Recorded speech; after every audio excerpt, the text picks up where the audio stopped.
name we have prayed. Amen.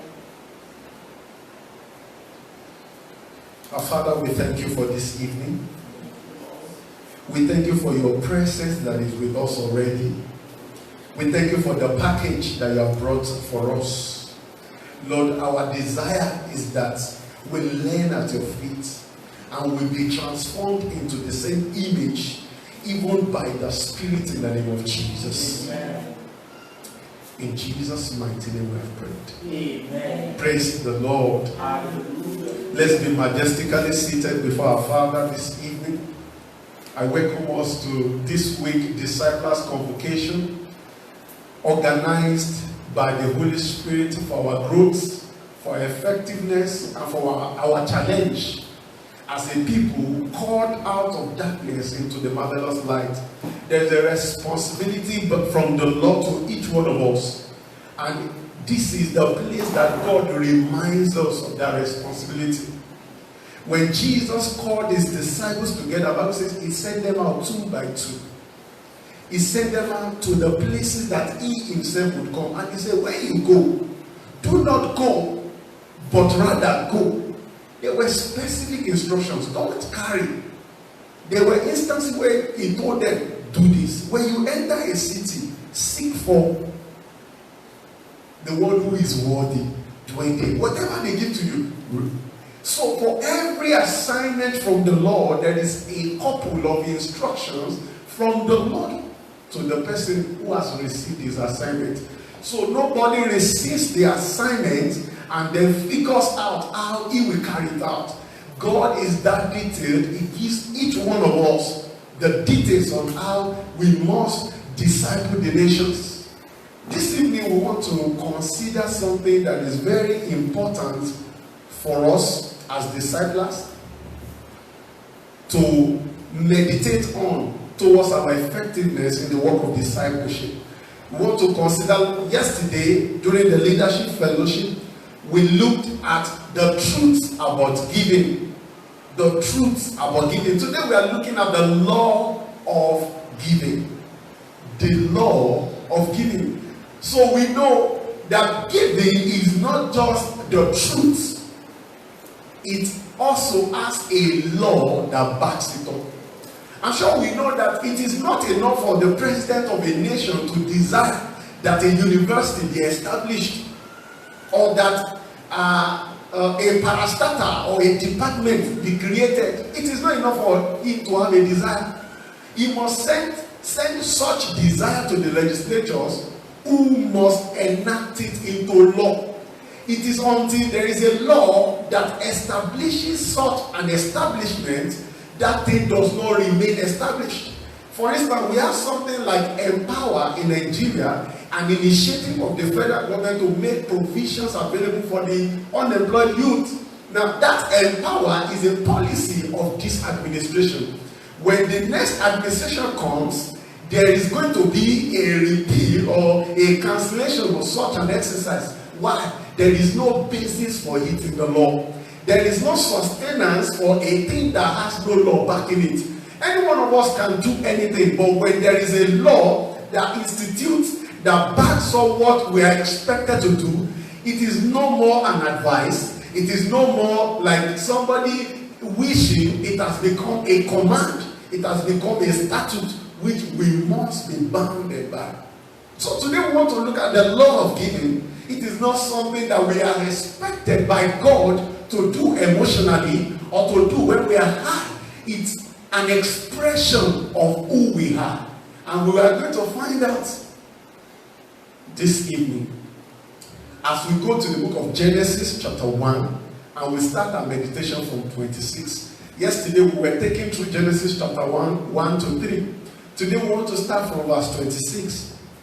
Genesis chapter 1 verse 26. There's something that took place that gives us an indication of what it means to give, and is from there we can learn whether giving is an emotional expression or an enacted activity, something that is backed by the law. Genesis chapter 1 verse 26, the Bible says, then God said, let us make man in our image. And I want us to follow every word. Then God said, let us make man in our image, according to our likeness. Let them have dominion over the fish of the sea, over the birds of the air, and over the cattle, over all the earth, and over every creeping thing that creeps on the earth. Let us make man. When we are talking about giving, I'm sure our focus is on us as humans. But the law of giving is beyond us. We want to see at the beginning how giving began to the best of our knowledge. It could have begun before our knowledge, but to the best of our knowledge, Genesis chapter 1 verse 26, God said, let us make man in our image, according to our likeness. And he says, let them have. Let them have. Now, if I have a Bible as I do here, and I call one of us and I say, have this Bible. Now, we must not forget that the one who is receiving it does not originate it. He's only receiving it simply because somebody has taken the initiative to give to him. So the things that you are to have and the things that you have are the things that you have received. No one has anything that he has not received. He says, let them have dominion. So it means they will receive dominion simply because somebody is ready to give them dominion. In the book of Psalms chapter 115 verse 16, the Bible says, heavens, even the heavens. It began by saying heaven, and even the heavens belongs to God. But the earth he has given to the children of men. So the one who gives the earth to the children of men is God, and he is the giver. So when we are looking at giving, it's not something that began with Abraham, or began with Isaac, or began with us, or began with our fathers. God was the giver, and giving was simply an expression of who he was, just as love is an expression of God. It is in the nature of God to love.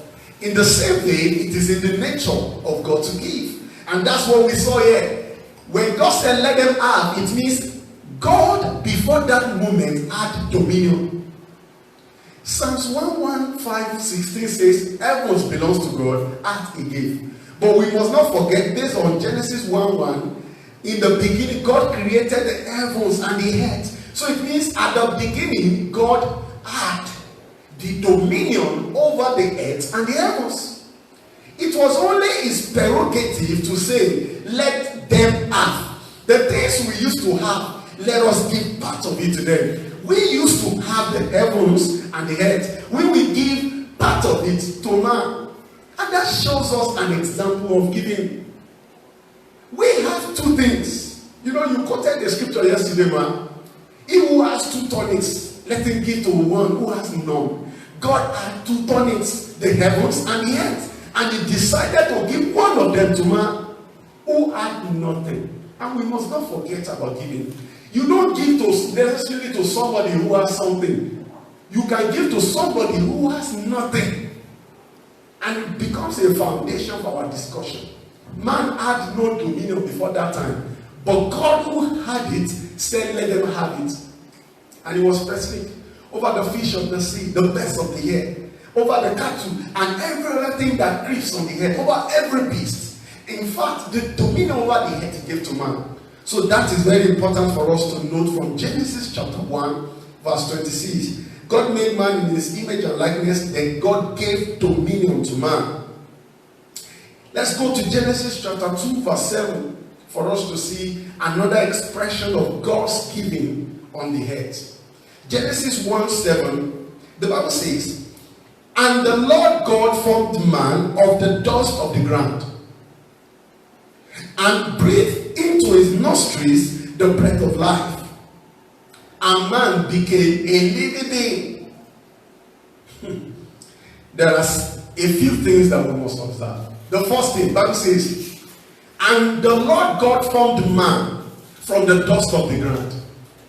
If we notice in Genesis chapter 1, verse 26, the concluding statement of God is even over the earth. The earth was given to man by God. And when we are talking about the earth, we are talking about the physical features, the mountains, the hills, the sand, the soil, everything we can see on the earth. They are part of the earth and they were given to man. Now, the Bible says, from that same earth, God formed the body of man from the dust of the ground. So the earth that was having its own essence and contents had to release a portion of itself to God. When God needed to form man, imagine the earth refusing to give up part of itself. So a part of the earth was taken. And then from what was taken, God formed man.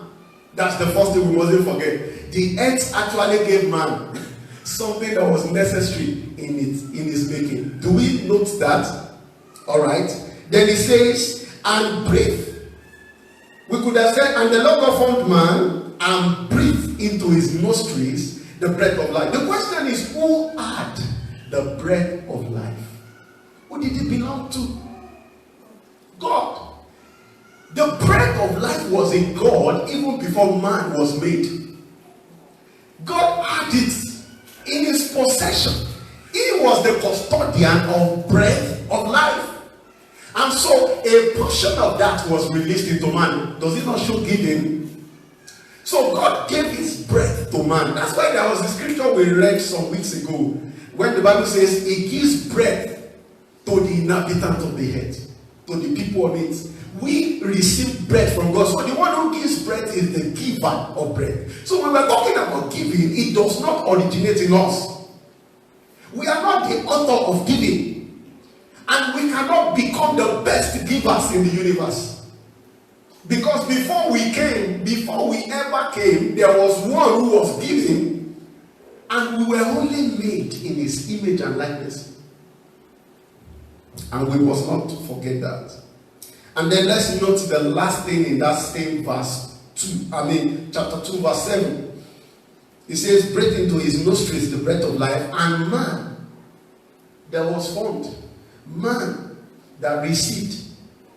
Don't forget, the first thing is man received the portion of the heads as a material in the making of his body. So if you touch my body, for instance, this material is made from the heads. So the head gave me a portion of itself for my body to be formed. God gave me a portion of himself for my spirit to be made. And the Bible says, a man became a living being. Another thing we can put it there, a man became a living being. Either though he had been receiving, he has been receiving. He received from the head. He received from God. But from that moment, he began to give. He became a being that could give. Because you must be alive to give. You know, there's a Yoruba song that says, Alaye ni o maniyo. I don't have interpretation of tongues now. Alaye ni o maniyo. Alaye ni o maniyo. Bí mo ti ṣe lè ní Olúwa. I needed to be careful lest people know my tongue. Amen. It's only the living that can praise God. You see, when you are praising God, you are not collecting from God, you are giving to God. It takes an attitude to give. It takes a maturity to give. Anything wants to collect, anyone wants to collect, anything wants to receive, anyone wants to receive. You must become matured before you come to realize that in reality, you have simply been living by giving, even though you have been ignorant of it. Because very soon we will realize that every human being gives, but we give with different attitudes. Amen. Now, many of us have been quoting the scripture that says, it is God that caused the things that be not as though they were. I'm sure we are aware of that. How many of us have proved that? The things that be not, he caused them as though they were. Please, when he caused them as though they were, afterwards, do they come to being or do they remain unbeing? If we may say that. They come to being. They come into existence. They were not, but they come into. How? Have we wondered how things come into existence? Things that never was suddenly came to being. Now, when we look at it very well, we must remember that the Bible says, in the beginning, God, who was in existence, who was living, created the heavens and the earth that was never in existence before. So it takes someone who has something to give something. Existence belongs to God. Living belongs to God. It is because he has been, that is why he's able to call the things that be not as though they were. And since he calls them, which means he gives to them that capacity for existence, he shares it with them. Very soon we'll soon get that again. God originated breath of life. He owns it. But the moment he shared a portion of it into the formed man, man became a living being. Now the things that be not, when God calls them, what God does is to share a portion of his own existence with them. And then they begin to live. They become, or they come into existence simply because God's existence has been given to them. Let me give us an example. Sir, when you were in university, did you ever know anything they call Ruger? Alright. Now, it was never in existence. If it should come into existence, it means a man who is a Ruger person is now opportune to become president and therefore has the capacity to share his existence. And don't forget that existence is also rooted in authority. The author is one who is the source of a thing. And when we are talking about authority, we are talking about one who has the capacity to source a thing, to back a new thing. It comes from the source. So if the one who has the capacity to back a thing becomes the president, then it will give life to something that was never in existence. Why? He has it, he gives it. That's why God is the greatest giver and he will always be. Everything that was not until, that's why in the book of John chapter 1, the Bible says, in the beginning was the Word, and the Word was with God, and the Word was God. Nothing was made that was not made by the Word. Nothing was made that was not made by the Word. It means nothing came into existence outside the existence of the Word. So it was because the Word had the capacity to bring a thing into existence, and the Word shared it with that thing. That is why that thing came into existence. Amen. So if anything will ever come into existence, it means the one who has it, and I want us to note it very carefully. The one who has existence is willing. Please, can we reduce the noise level? The one who has existence is willing and then able to share it. Get it? It takes God to turn your life around. Why? I wanted to say his life is already turned around. You know, it's the consuming fire. So when he set things on fire, he does it out of his own resources. When the Bible talks about the devil, the Bible says he's the father of liars. He lies from his own resources. The devil does not need your help to lie. He lies naturally. So the one who is a liar has the capacity to give that nature of lie to anybody. You can never find anyone who is born of the world who thinks to lie. They don't think to lie. You can struggle to lie. It is against your nature to lie. But it is in their nature. Why? Someone who authored it is willing to give it to them. So giving did not begin with you. Giving had been, and it will be forever. Giving is all about existence. Their own existence about giving. It was somebody who gave something that we now have what we call something. In case that looks a bit abstract, let's meditate on it. God is the one. I still want to quote that verse again. Please, man. If you believe that this word is for somebody, don't allow me to be distracted. Amen. You know, they said children are like resolutions in the church. You carry them out immediately. If anybody who is not a child is behaving like a child, please carry them out immediately. Hallelujah. Amen. God is the one who calls the things that be not as though they were. That thing is not a fluke. It's not a mystery or a mystical thing. It is the truth. It calls them. And it doesn't, you know, when they say somebody has empty words, empty promises, God does not call empty words with empty words. He calls because his word is means of giving. When God is calling the things, it means he's giving the things that be not, the things that be not lacked. So that when the things that be not now ask those things, the things that be not will start being. What is not in existence is only lacking something that God has. So when God shares that thing with such a thing, the thing begins to come into existence. Two people, they said people are divorcing because of irreconcilable differences. God is the one that can reconcile their irreconcilable differences. What does he do? He shares a portion of his nature with them. He gives to them. He gives. He gave breath. He gave this. He gave that. There is nothing we can see or we cannot see that God didn't give. Every invention is a product of the gift of God. Some people will have dreams and they will have ideas. God decided to show it with them. There are times when Daniel will have dreams, men of God will have dreams, and they didn't say they saw God. Some of them will say, and an angel came to me. So whether it's an angel they can recognize or an angel that cannot be recognizable, every invention is a gift from God to man.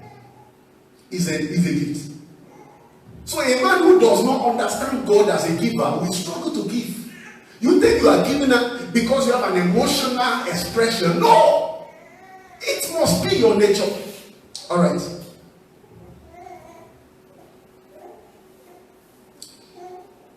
From what we have seen in Genesis, it's obvious that God gives. But if I want to ask us, is this the idea we have always been having about God since we became born again? Since many of us have been going to churches, fellowships, ministries, meetings, have we been having this impression that my God is a giver?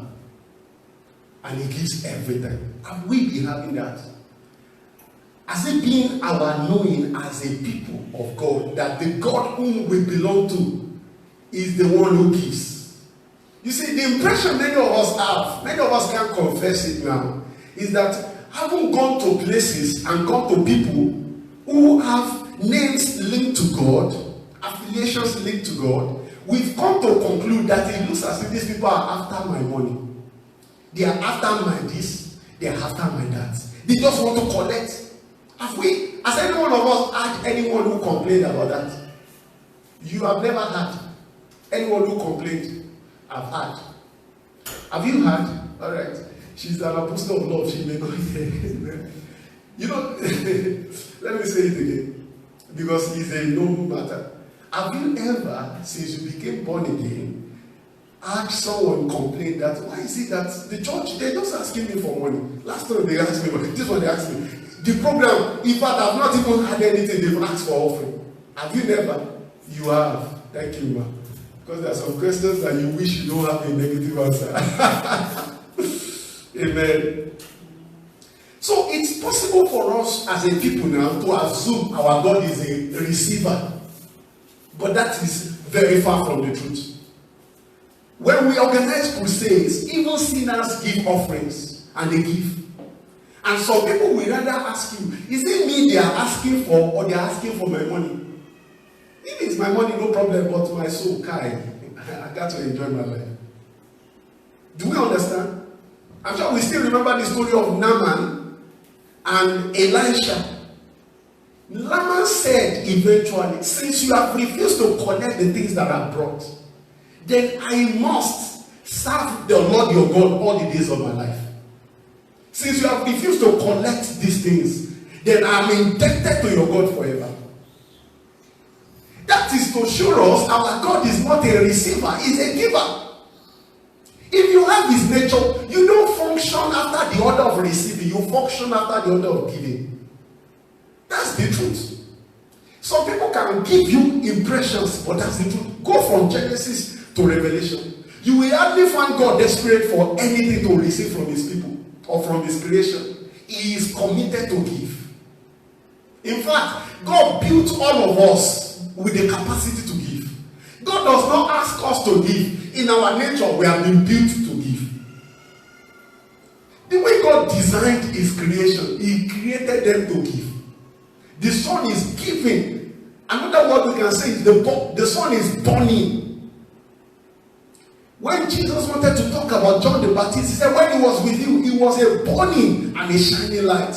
When you are burning, when you are shining, it means you are giving a part of your essence or your core. You are giving it out to others. I've never seen any light that shines for the sake of itself. Lights don't need lights or brightness. It is the people around it that needs the brightness of the lights. So in the nature of everything God has created, including the fish, the sea, the animals, and human beings and plants, everything and everyone created, every animal is created to give. But we are giving different things. God has created us to give, and we are giving at different times. God has created us to give, and we are giving with different mindset and attitude. There is the right attitude we must have. You know, just meditating on the things that God has done. And many of us, from the things we learned in biology and agric, we know that plants require sunlight to live. Do we agree? They say photosynthesis, all right. Then animals also require the plants, except the animals that don't eat grass and bushes, like the lions and the like. But majority of the animals feed on plants. Now, it is not only animals that are created to feed on plants. Even human beings have been created to feed on plants. And then beyond the plant, we feed on animals. Because God said it in Genesis chapter 1. Chapter 1, if we read downward, verse 29. God said, see, I have given you. Just to re-emphasize, God is a giver. I have given you. I'm not concerned about what you have. The only thing that concerns me is to give you. I have given you every herb that ye seed. Now verse 30 says, also to every beast of the earth, to every bird of the air, every, let's be noting it, every, it doesn't exclude anything. And to everything that creeps on the earth in which there is life, I have given every green herb for food. And so, and it was so. Everything I've given you. So, plants require the sun to grow. Animals require the plants. Human beings require both the plants and the animals. So, the sun gives its brightness to the growth of the plants. The plant consumes, according to the scientists, carbon dioxide and produces oxygen. The very thing animals and human beings must never do without. That is why God had to settle the plant and animal situation before he created man. So God did not only give us platform, he created the environment that was suited for our effectiveness on the earth. It is only of us now, we human beings that are struggling, that want to go to Mars, Jupiter, want to go to Venus. We are trying to travel around the solar. What God has finished, we want to look for something else. God, the things we need, or we needed to function, God created it before he created us. The things we needed to use to live, God gave them before he gave us. So any one of us that is living is a beneficiary of the givings of God, the things God has given. So if we look very carefully, we will realize that giving is not an advice. There will be chaos in the universe if anything created by God refuses to give. Let the people praise thee, O Lord. Let the people praise thee. Or let the people praise thee, O Lord, and let all the people praise thee. So shall the earth yield an increase. Let the people give you praise. Let them give you praise. When they give you, God will give them increase. Paul plants, Apollo waters, but God gives increase. God gives. Can we see his give? is gifts. God gives. Another Bible verse says, but he gives grace. He gives grace to the humble. He gives. God is a giver. God is a giver.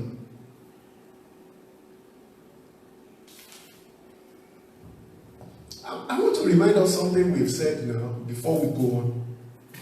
We noted that the dust of the ground was used to make man. The dust of the ground, in our estimation, whatever God used to make man can never be bigger than the... You know, when the truck is breaking sand for us to build us, it can never be up to that sand. Is it up to? So a tiny portion of the earth was used to form man. But according to the law of God, every body of man returns back to the earth. Please, let me ask, what was used to form a new child? The amount of soil, sir, that was used to form a new child. Is it the same quantity of soil that will go back to the soil when that child becomes a grown-up man and dies? So the earth that gave a tiny portion is going to reap a bountiful harvest. That's how the law of giving is. When the earth gives a portion of itself in the formation of a baby boy or a baby girl, in 150 years, that child will return back as an adult, bigger, better. And then I wrote later, the child will return back to the earth, bigger, better, later. So the earth is going to receive much more than he ever gave. So according to the law of God, the seed time and harvest shall not cease. It's true. You give something small, in the time to come, you will reap big. If you happen to give a bad thing, in time to come, you will reap bountiful badness, if there's anything like that. Now, in my note, I listed a few things that we may want to note down. By the order of creation, everything that must survive must give to receive.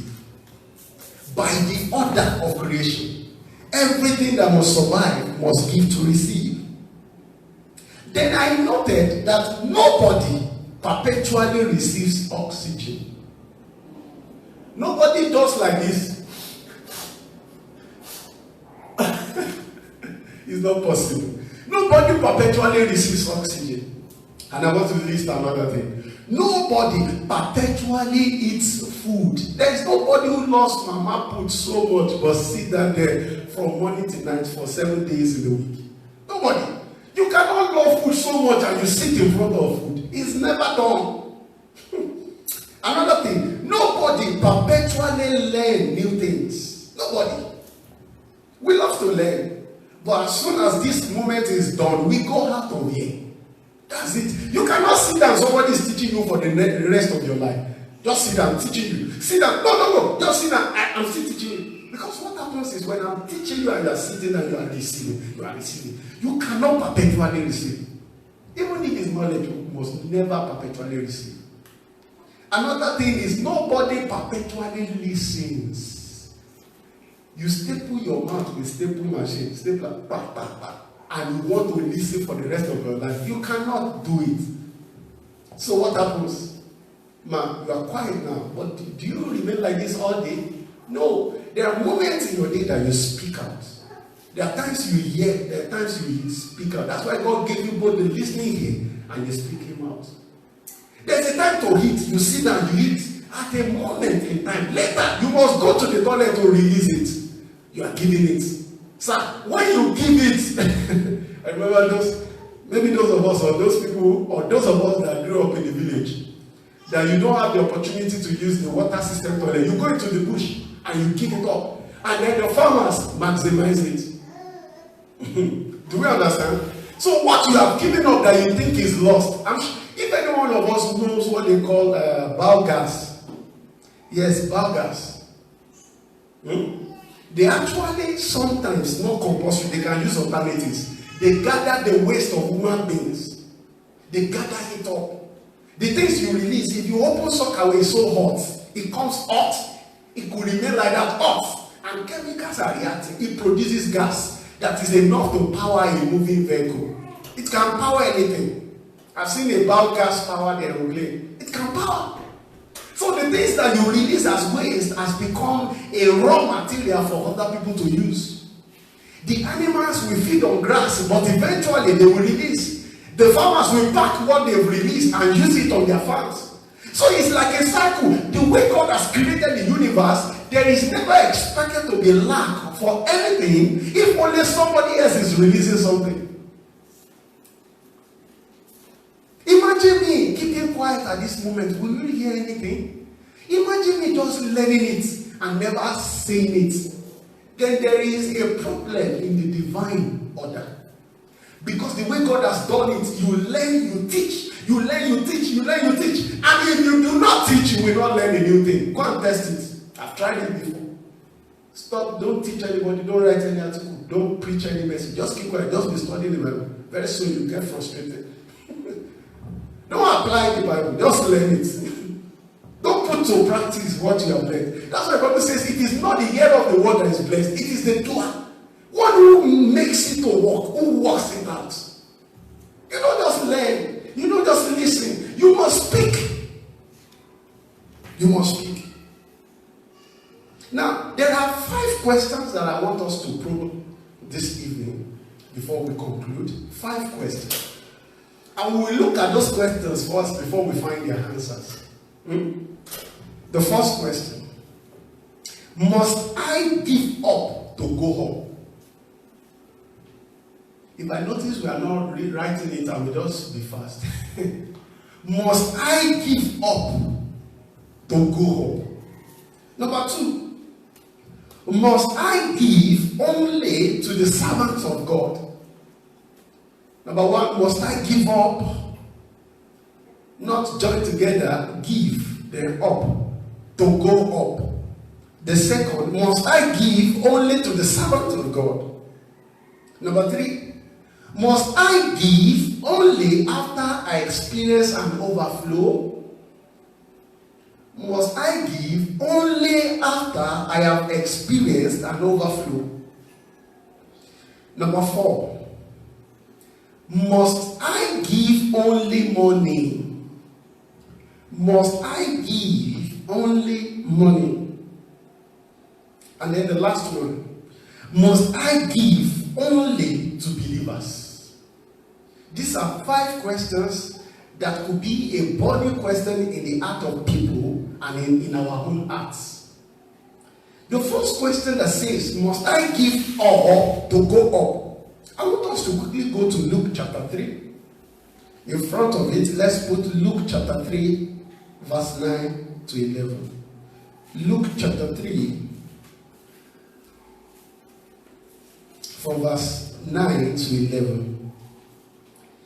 The Bible says, and even now the axe is laid to the root of the trees. Therefore, every tree which does not bear good fruit is cut down and thrown into the fire. So the people asked him, saying, what shall we do then? What shall we do? What shall we do? We want to know what to do. Verse 11. He answered and said to them, he who has, and I want you to be noting the English, he, not Boyega, not Samuel. He who has 2 tunics, not 200, 2. He says, must I give up to God? So we are looking at it. He who has 2 tunics, let him give to him who has 100. Robbie, 100. How many? No. So a man who has none, is he up? By the way, you've already said he has none. He has no honor, he has no prestige, he has no self-worth, he has no safety, he has no security. There's nothing he has nothing. But you have 2. So it means that person is not whole. It could either be beside you or it could be below you. So the question is, must I give up to go up? He says, he who has 2 tunics, let him give to the person who has none. So you are really giving to somebody who is in need, not in affluence. If you must give, and you move the heart of God, and God is saying, this is my beloved son in whom I'm well pleased, then you give to the one who is in need. Give to the one who is in need, not the one who is up. The position is irrelevant. Even though the person is high, if it's in a situation that warrants him to be in need of that thing and you have it, give. Even though the person is at your level, if it's in a situation that warrants you to give. Even though the person is below you like this, if it's in a position that warrants you to give. Give without considering whether it's here, or here. When Jesus was talking about a certain people in his generation, when they receive the great men in their own location, they will say, sir, please sit down there, the high tables. But when they see somebody who is poor, they say, just go and find somewhere to sit. Jesus was not comfortable with that. Do we remember? So when you are giving, you are not looking at the hierarchy of the person, the order of arrangement of his honor or dignity or his affluence. You are giving because what is in need. You have 2 tonic. He didn't say who has 2 boxers. You don't even have boxers. We are talking about tonic here. He's in need of tonic and you have 2 of it. Give him. Don't care about his height. Whether his high is here or is low. You don't have to give high or low or in the middle. Just give to the one who is in need. So if a man doesn't have need and you give to him, you have wasted your effort. May we never waste divine resources in Jesus' name. So I don't know any of us that has been okay and people brought oxygen for us and we exempted. Please, thank you. I really appreciate this oxygen you have brought. Have you ever appreciated anything like that? It's foolishness. Somebody is breathing well, he's not in the hospital, he's not admitted, you are giving him oxygen. And me and my wife, when we were just coming from supermarket, we just saw a bag of oxygen, we just felt you would really love it. We want to just be a blessing to your life, sir. That's foolishness. He does not need the oxygen. Why? He has abundance. He doesn't have any issue accessing it. So another way we can put it is, he already has access. You know I have 10 cars. And you decide to give me a car, you have wasted your effort. Can't you find somebody who has no car? That's an example we must never forget. Give to the one who is in need. It is not about somebody piling up things. You know, I've been having things, people have been giving this thing so much, I don't even know what to do with it. That was the problem of Nigeria when the president said, in the days of Yakubu Gowon, our problem wasn't money, but how to spend it. God didn't desire that. That why people are impoverished, why the larger people will be impoverished, a few people will be claiming they have so much they don't even know what to do. Some people will tell you they have so many suits. Why? Everybody's giving up and they are the only one up. Please, we are plenty here, but how many people are talking now? Alright, if everybody decides to give me 10 naira, would that eventually have more money than all of us? And then you are giving somebody who already has more money. Huh? And somebody is already broke beside you. Instead of you to look beside yourself and reach out to somebody, you have a nature to give. We are not disciplining that. Instead of you to reach beside yourself, you say it must be hope because I am seeing greatness in the future. If I want to be great, I give to the one who is great. Is an error. God didn't command it so. Let's go again to the next question so that we don't overflow the matter because of our time. The next thing is, must I give only to the servant of God? Matthew chapter 25. Matthew chapter 25 from verse 31 to 41. Matthew chapter 25 from verse 31 to 41. The Bible says, I will read a few verses there. When the Son of Man comes in his glory and all his holy angels with him, then he will sit on the throne of his glory. All the nations will be gathered before him. So this word excludes no nation and no tribe. All the nations will gather before him, and he will separate them one from another, as a shepherd divides his sheep from the goats. And he will set the sheep on his right hand, but the goats on the left. So it begins to separate. You go like this, go like this. And then, in verse 35, he's trying to explain why he's distributing people to different places. He says, verse 35, for I was hungry, and you gave me food. I was thirsty, and you gave me drink. I was a stranger, and you took me in. Please, when the Bible says, our question is, must I give only to the servant of God? Do we think the servant of God fall into this category? That because the person is serving God, that's why he's hungry. Huh? Serving God does not make you hungry, thirsty, stranger, naked, sick, prison. You don't go to prison because you're hungry. Do we understand? So when Jesus was giving this criteria, he was not even thinking about the people that were serving him. So if you ask yourself, must I give only to the servant of God? See what he said. For I was hungry, and you gave me. See that word, you gave. You were a giver to me, food. I was thirsty, and you gave me drink. As small as water was, that was relevant in meeting the needs at that moment. I was a stranger, and you took me in. I was naked, you clothed me. I was sick, you visited me. I was in prison. Then they now responded to him. When did we see you a stranger? When did we see you hungry and feed you, thirsty and gave you drink? When did we see? When did you see? When did we see? And Bible says in verse 40, and the king will answer and say to them, assuredly I say to you, inasmuch as you did it to the one of the least of these my brethren, you did it to me. Did he say, inasmuch as you've done it to my servants, you have done it to me? Did he say that? See, there will be errors in the church. People giving people impression that if you want to please God, then you must please those who serve God.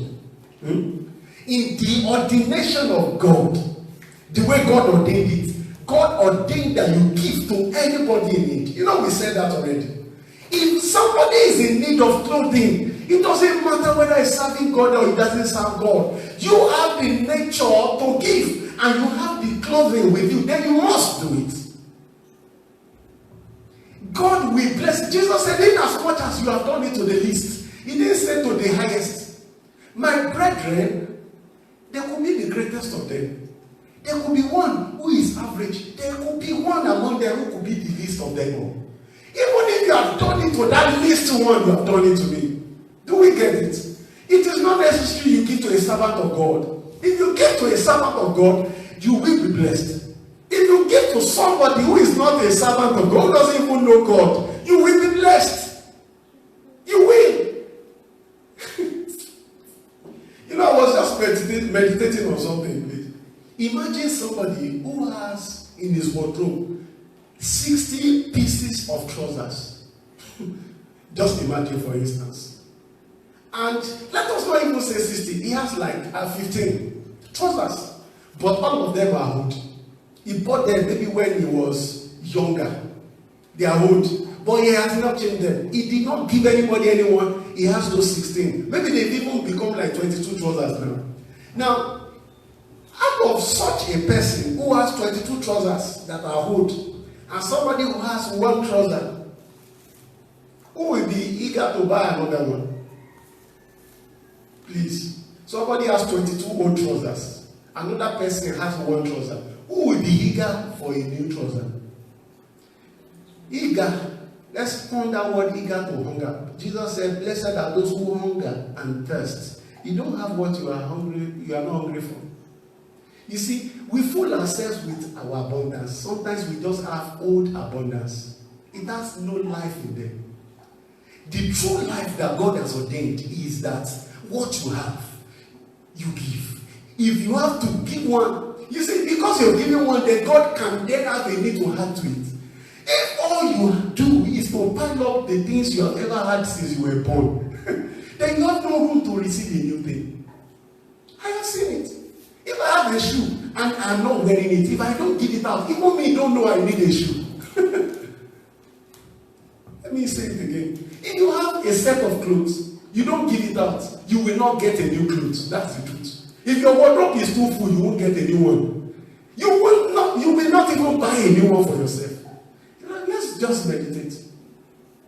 Because anytime you tell yourself you have, you don't look for another. Whereas if you have given it to somebody else, then you can be open to a new one. Yeah?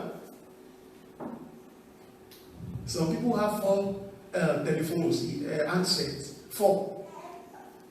They are wishing for a good handset, but they have 4 telephones that are not very good. You are carrying average phones together. Why can't you just dash out like at least 2 of them and see if God will replace it? Man, I've seen God do that before. If you keep those 4, you will never have anything. You will not buy it for yourself. God will not give it to you. So when God is saying those who have 2, give 1 out of it, He knows what He's saying. If the water doesn't flow out, even though a new water flows into it, it will stink eventually. I've had a poultry before. It's not a poultry. A fish pond. I wanted to say like, what's the business of a fish? I was a fisherman or a fish farmer. Yes, I got it. I was a fish farmer for a period. And sir, I have never, when the fishes are in the water and they spend days, the water turns dirty. By adding new water to them, does not clean the pond if I do not let loose the old one. Even though the outlet is so small, as long as there is an outflow, if only what is coming in is small and something is going out small, if I leave it overnight, I come to see it needs water. I've done it before. I just open something small to give them water. Then the outflow, a little to release. When I come back, I come to meet a new water. Why? A new one is coming in, the old one is going. Now, if what I've done it also, closing the water at the bottom, and then I release, I pump big water into it. After like 1 hour or so, my water is just a big dirty water. Do we get here? So, if you want to clean something, then when something is imputed into a thing, something should get out of it. When Jesus came, He did not come to hatch to John. John had to go. John had to go. John had to go. And so when the New Testament also came, the New Testament did not come to John. So that when you are piling up the things God wants you to do, you pile the wood with the new. The new came to replace the wood. Until there is a replacement like that, then what will we have eventually is stinkiness. We'll be stinking. We'll be ruled by stinking laws. Nigerians are complaining today simply because old laws are going into nowhere. Some laws that were created by the colonial masters are still ruling us, even though we have now claimed we're in the 21st century. The police are still brutal. Why? New laws have not been imputed. Why the old ones repealed? We just add new laws, so we do constitutional amendments. We are not ejecting the old. We are adding new laws. We are doing INEC. We are doing electoral laws. Whereas there are foundational stinkiness in the system that must be ejected for the new ones to show a true transformation of the nation. Do we understand? It's a natural law. God created it. It is binding on God because that's His nature, and it's binding on every creation of God. You must give if you want to receive. And it is by giving and receiving that we remain fresh, we remain pure, we remain holy. We remain holy like that. Sorry for taking your time with that. The third one, very quickly, is must I give only after I experience an overflow? Luke chapter 19, very quickly. Luke 19 verse 8.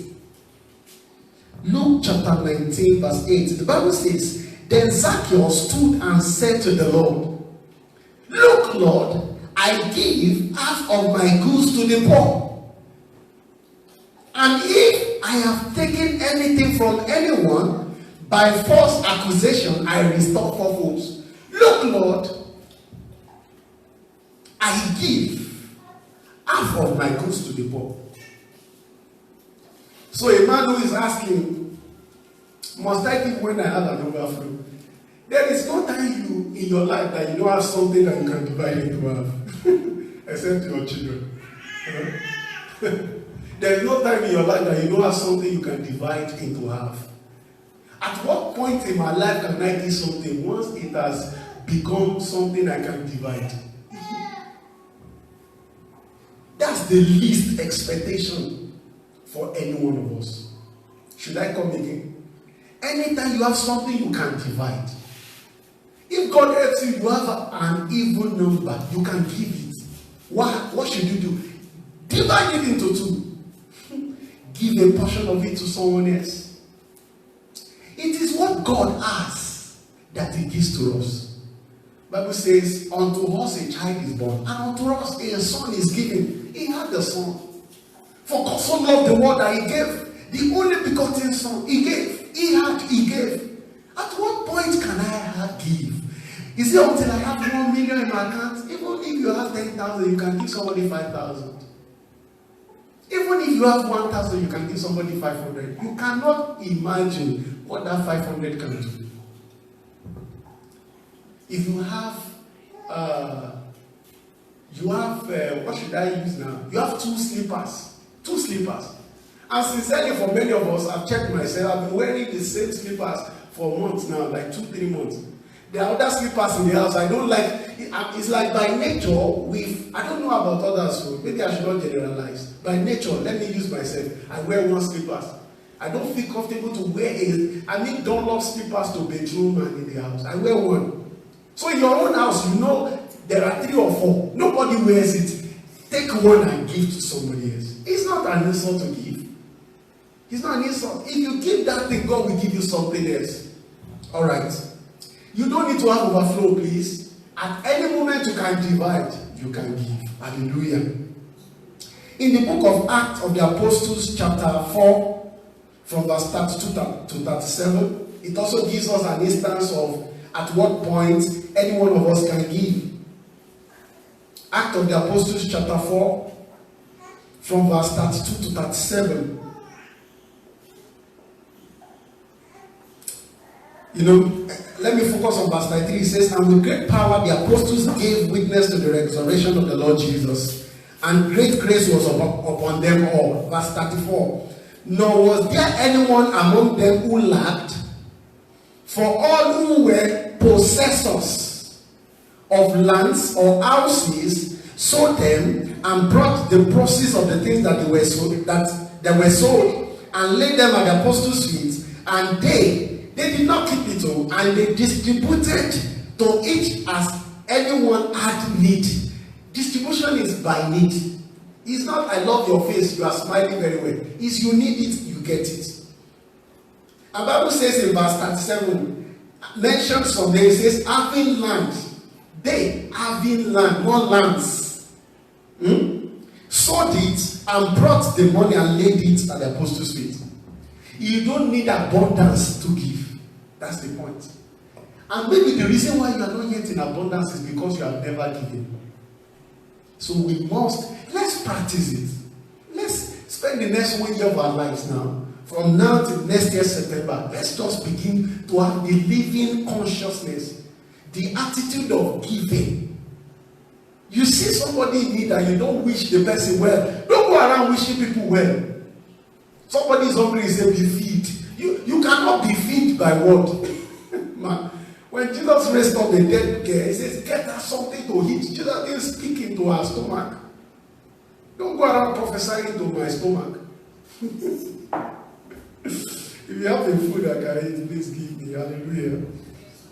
Amen. So, number 4, it says, must I give only money? This one I won't read it, I will paraphrase it. Acts of the Apostles, chapter 8, from verse 14 to 25. Must I give only money? Simon the sorcerer saw Peter and the other people that whenever they laid hands on people, the people received the Holy Spirit. And the Bible says he brought money to them. And he said, he also wanted that anyone on whom he lay hands on receives.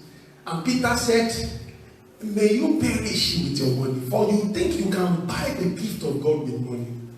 That shows even though money can buy you pepper and tomato, money cannot buy you anything that is coming from God. Let's hear it again. Money can't buy you anointing. It can't buy you grace. It can't buy you favor.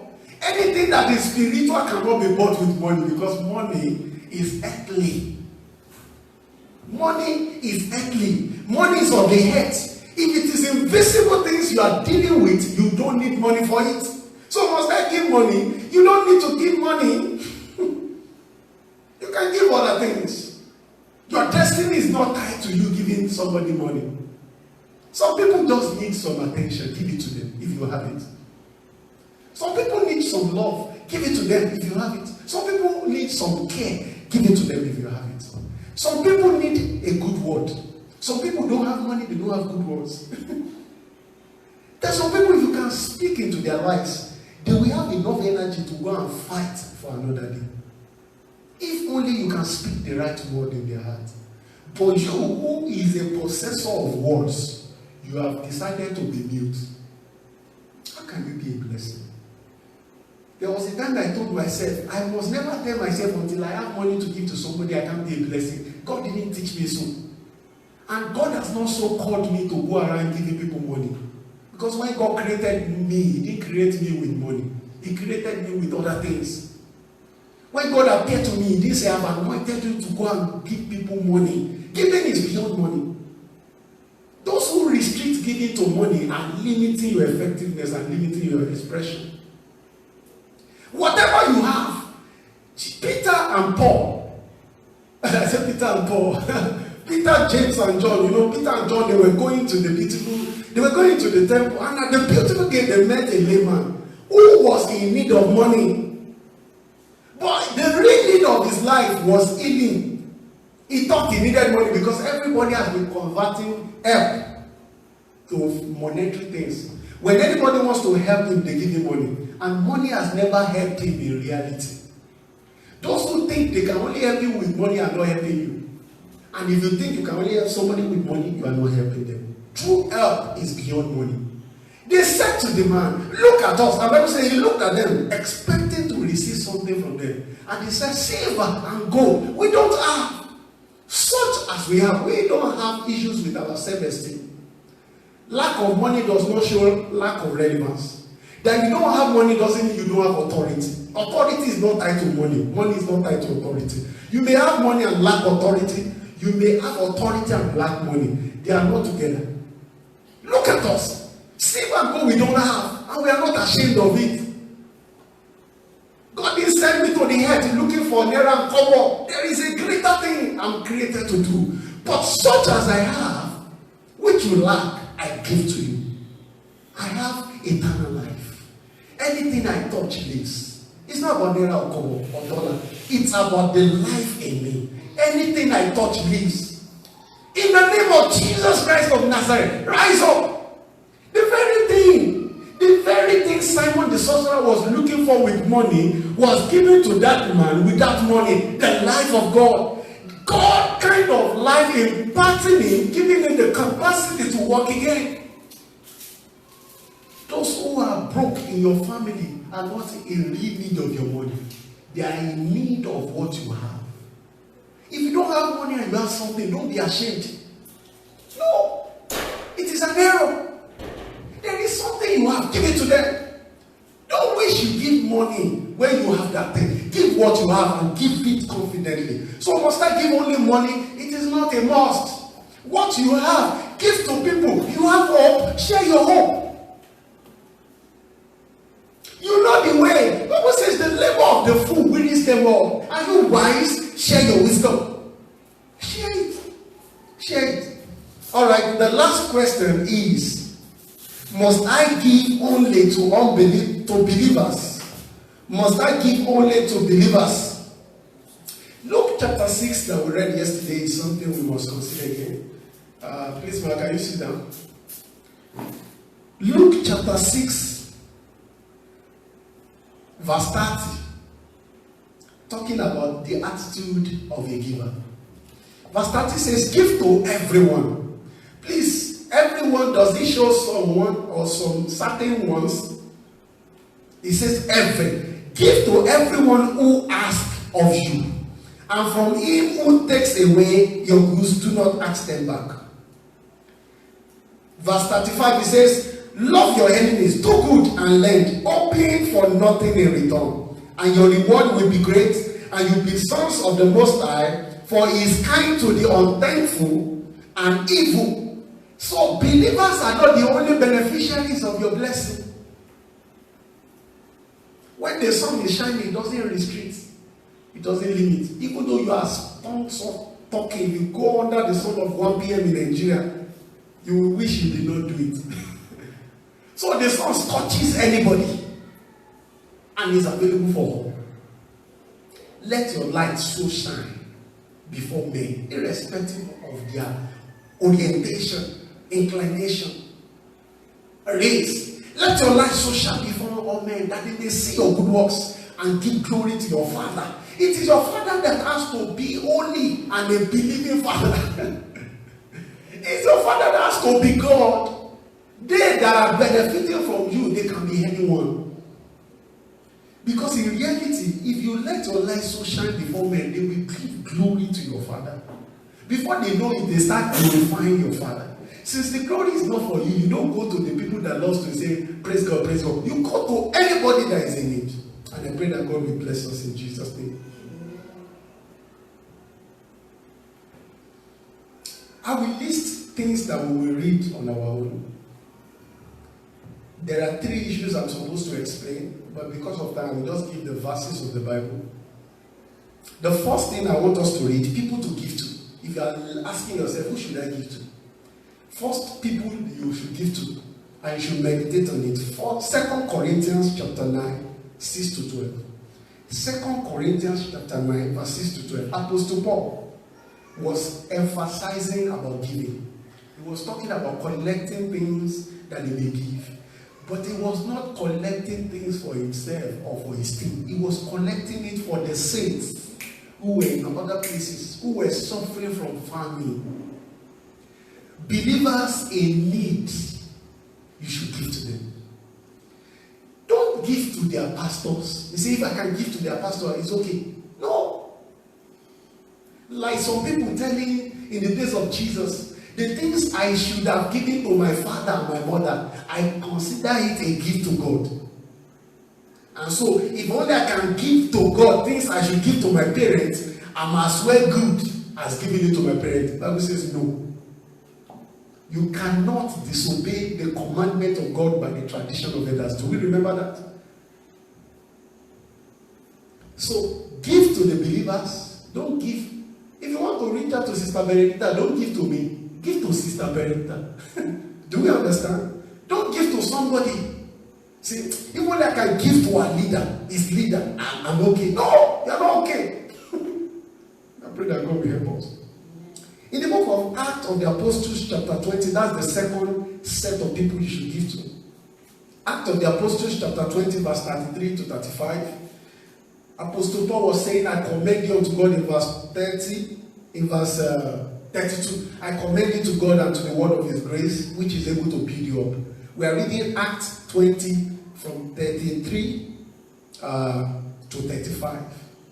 32 says, I commend you to God and to the word of his grace, which is able to build you up and give you an inheritance among them that are sanctified. And he said, he was never a burden to any one of them. He said, you know that these hands of mine have labored. Let me read it. One of the things I don't like is to misquote. Let me read verse 35. Verse 34. Okay, from verse 33.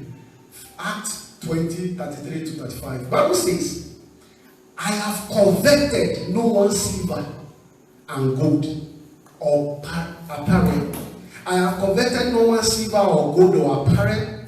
Yes, you yourselves know that these hands have provided for my necessities and for those who were with me. I have shown you in every way by laboring like this that you must support who? The weak.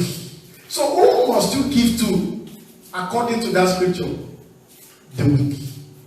I want us to read it when we get to Acts 20, 33 to 35. I have shown you a pattern of good works. That when you labor very well, you can then support those who are weak. Give to the saints, to the believers. Give to anybody who is weak. Give. Then the last thing is in 1 Corinthians chapter 9, verse 10 to 18. 1 Corinthians chapter 9, verse 10 to 18. Apostle Paul was saying about how he was also an apostle. He had an entitlement to live on the people he was blessed spiritually. But he said he would rather die than make his boasting to be void. He will preach the gospel without charge. That's his own commitment. Even though he was entitled to collecting from the people that he preaches to, but he said he does not preach simply because he is emotional about it.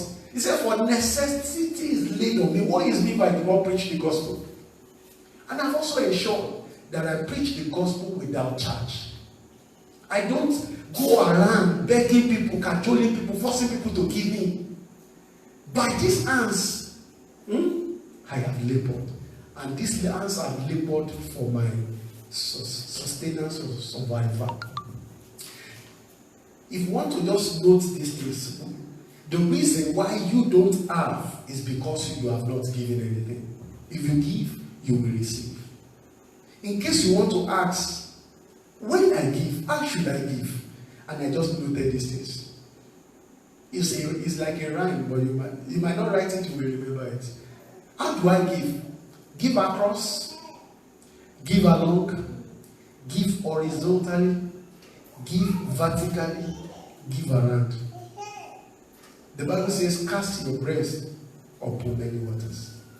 Man, when you want to give, what do? Give along, give across, give horizontally, give vertically, give around. And may the Lord bless us as we give in Jesus' name. Amen. I want to welcome Sister Lara to come and lead us in prayer as we conclude. Let us be quick.